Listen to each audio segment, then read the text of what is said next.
Hi guys, what I'd like to do today is talk about playing in a different key, C sharp minor. And the tune I'm going to use to illustrate it is the first part of Sous le ciel de Paris. It's a tune you know, they all sang it, Edith Piaf, Marilyn Mathieu, they've all done it, it's a great tune. Anyhow, I'm going to use it on the guitar in C sharp minor, and we'll talk about C sharp minor. Now normally a lot of tunes, C sharp minor is not a key that would be used. They would normally use C minor. Say for example, there's a lot of good tunes that are played in C minor, like we did Blue Bossa before. Okay, so Blue Bossa, another one would be My Funny Valentine. A lot of tunes are done in C minor. The reason being, if you're playing with other musicians, its relative major is 3 flats, which is E flat, and that's a very, very common key if you're playing with any sort of brass or woodwind or anything like E flat all the time. And its relative minor is C minor, so obviously it has the same key signature. Very, very rarely would they play it in C sharp minor because it's got 4 sharps. It's a relative minor to the E major, which obviously is a guitar key, so we're in. And the good thing about that is instead of having to play like the E flats, which you would do if you were in C minor, if you take it one up to C sharp minor, you can play E's, open E's, which gives you a lot of sort of chord variations to play on as well. Plus it's a lot easier when you're learning the guitar to identify where you are in the guitar if you're playing in C sharp minor. So we're going to do quite a wee bit of that. Another thing I want to do is spend a wee bit more time in the right hand, because 1 or 2 people have asked me more about playing electric guitar in the right hand, which honestly I can get really involved, but basically it's just thumb and fingers, that's it, and just taking your time. And it doesn't have to be like I said, as you would do as a classical guitar, I am, just play what you think is right, what feels right for you. The main thing is though, as I keep going back to, is try not anchor your right hand, but we'll come back to that. So the tune I'm going to do is Sous le ciel de Paris, and we're going to do it in C sharp minor. So the first thing you always think of when you're playing a tune in any key is think of the 1-4-5, because at least it's a good guide to where the tune might go. So the 1-4-5 in C sharp minor is C sharp minor, F sharp minor, and the dominant 7 is G sharp, and back to C sharp minor. Again, you can use this shape here or play here. Sometimes it's handy playing it here because you get your pinky to foot about with, although you can do the same thing up here. But anyway, let me run through the basic chords of it, and I'll show you the wee things that add on and what you would do if you're trying to develop a tune. And again, this is not from a book or anything, this is just me listening to the tune. So we start with C sharp minor. I'll play the first wee part of the tune to give you an idea.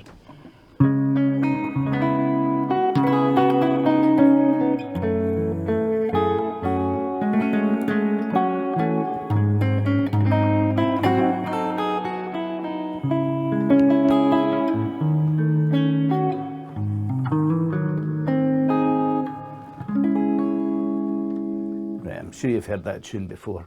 So what I did there basically, started C sharp minor. The melody, as I keep going on over and over again, is very rarely far from the chords. You can usually find it no problem, and that's a good thing again about playing this in C sharp minor. You can think like a guitarist, like so you'd be thinking of G sharps, D sharps, F sharps.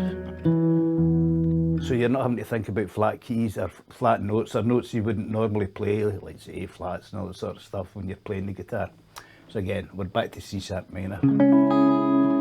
All I'm doing here again is, we'll come back to it, but my thumb's playing the bass and my 3 fingers are playing the notes. Simple as that. And I'm not even really thinking about what fingers to use here, it's just whatever, to use a pun, comes to hand. So here we go.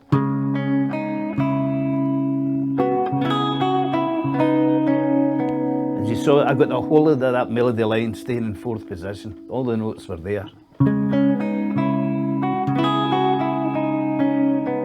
F sharp minor.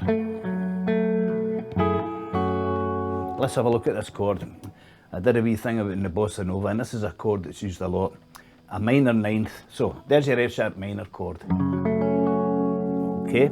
Because I'm playing fingerstyle, I'm just playing the F sharp here with my thumb, simples, and the 3 trebles with my 3 fingers. So that's me getting an F sharp minor chord, and if I play the D string, it gives me an F sharp minor 7th chord. Okay, just by barring across 2nd position. So anyway, there's F sharp minor chord there. There's the 9th note, the G sharp. So that's F sharp minor 9th. But I'm going to add the E on here. That's in the B string in 5th position, and that gives us a 7th 9th. It's a chord that's used a lot. You hear it a lot in Brazilian music and bossas and other things. You can't just play the 9th if you haven't quite trained your pinky to do things like that yet. But if you can play the 7th 9th, it's a better chord. Back to the beginning again.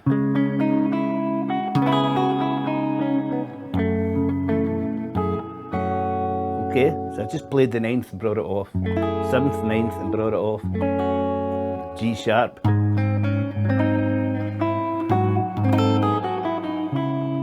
Same thing on that G sharp chord, the whole melody line was there. There's a sharp 5.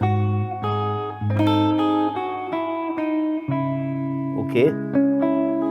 Now we've talked about turnarounds a lot, and they're great for tunes like this. You don't have to use them in every single tune that's got a minor key, but they are good, and they're also good to keep in hand. You can use them for introductions.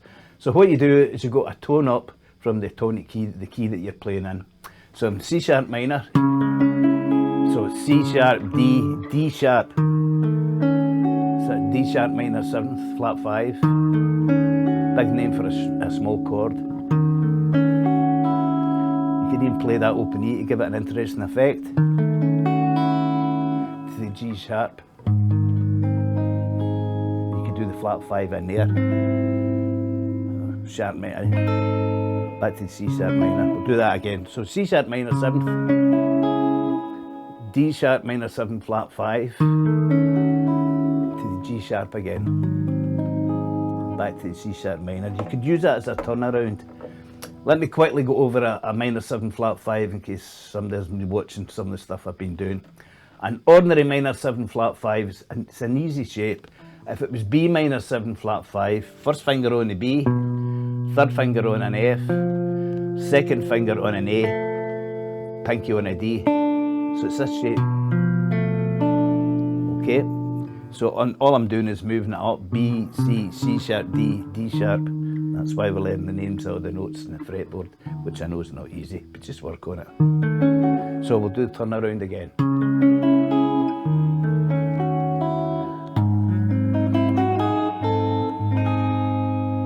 Then back to the melody line again. Now what I do here, sometimes I won't do it in every tune, but to get from first part of the tune to the next part, or even one note to the next note, I'll just go down chromatically.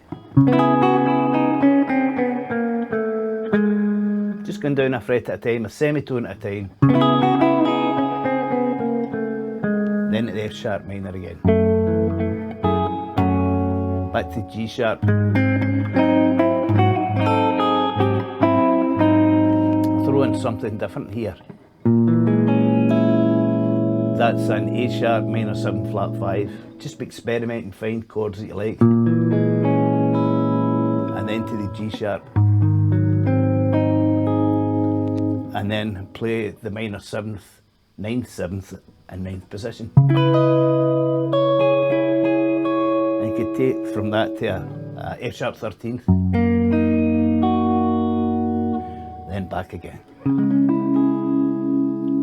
Now the right hand, all I was doing there, I wasn't even thinking about it, and this is a thing, honestly, the more you do it, the easier it becomes. Just concentrate on your thumb, playing the bass note. We're in C sharp minor, so my thumb's playing C sharp. Just playing the note, simple as that. And as I say, normally my 3 fingers would be playing the trebles, and I'd be using each finger for each treble. So like the first finger G string, second finger B string, third finger E string. But I might need to play something in the 4 strings, so I just move them back a bit. But don't think about it too consciously. Just do what feels right and it'll all fall into place. What you mustn't do, or at least try not to do, as I explained before, is anchor your right hand by putting your pinky down or whatever. Just try it, so basically so you've got a free hand. I play a guitar with 2 pickups. I like using both pickups so I can get the different sounds. And it does make a difference without having to touch any of my tone controls. And it works equally as well in nylon string or acoustic as well. And we've said that all before, but this is why it is difficult to learn to play with a free hand, but it's really worth the bother. So let's go through the tune again. It's a lovely tune. There's a lot more to it, and maybe in another lesson I'll take you through the rest of it. But it's quite good to illustrate just playing C sharp minor for a change. Again, C sharp minor,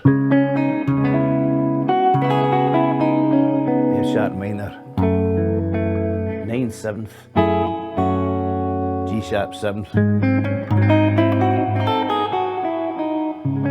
back to C sharp minor, turn around, which is D sharp, sorry, minor 7 flat 5, then to the dominant 7th again, and then repeat. Chromatic rundown, I'll do that first part again.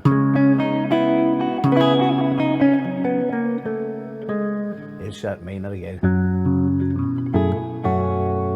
then a G sharp 7th. Try an A sharp minor 7 flat 5. That will open E. This is a great thing about playing in this key, to the G sharp again.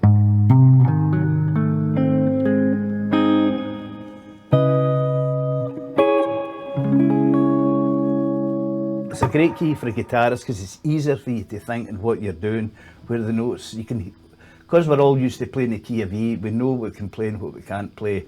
As I say, we know the 4 sharps, F sharp, C sharp, D sharp and G sharp. Now as I say, that's when you're doing it as a solo or with your own friends. You know what I mean, like the bass. Piano's fine playing along with it, they can play in those keys, so can a flute and a violin of course. But the cool thing about playing a tune like this in this style, if you had to play it in C minor, again if you're playing with a lot of woodwind guys, all you do is bring it down a semitone, down a fret. Exactly the same. D minor, up say take up the C sharp minor up to D minor. Same thing again, E flat minor, very rare. That's over again.